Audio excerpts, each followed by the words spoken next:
À l'occasion de la 78e Assemblée générale de l'ONU qui se tient à New York, aux États-Unis depuis le 19 septembre et ce jusqu'au 26 septembre prochain, le président namibien Hage Geingob, lors de sa prise de parole, a souligné que le plaidoyer pour l'égalité des sexes n'était pas seulement une question d'équité, mais une étape essentielle pour débloquer l'innovation, la diversité et la cohésion sociale.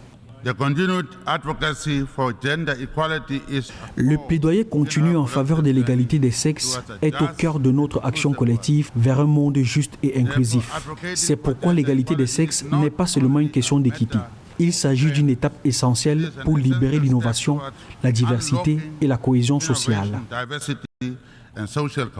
Selon la secrétaire générale adjointe et conseillère spéciale des Nations Unies pour l'Afrique, Christina Duarte, en Afrique, le coût d'opportunité de la mise à l'écart des femmes sur le plan économique est d'environ 60 milliards de dollars par an. Certains pays cherchent cependant à inverser la courbe. Il s'agit entre autres de l'Afrique du Sud, du Rwanda, de la Côte d'Ivoire et de la Namibie. Classée à la 8e place du rapport mondial sur l'écart entre les hommes et les femmes du Forum économique mondial, pour ses efforts visant à combler le fossé entre les hommes et les femmes, la Namibie s'illustre par la représentativité des femmes dans ses institutions. Sur le reste du continent, cependant, les disparités sont encore énormes.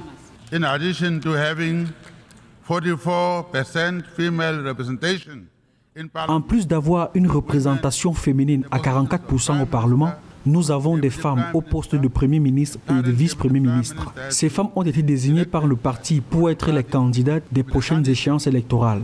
Dans un an, l'une d'entre elles sera peut-être là où je me tiens aujourd'hui. Sachez aussi que 2/3 de nos institutions bancaires sont dirigées par des femmes. And 2/3 of our key banking institutions are headed by women.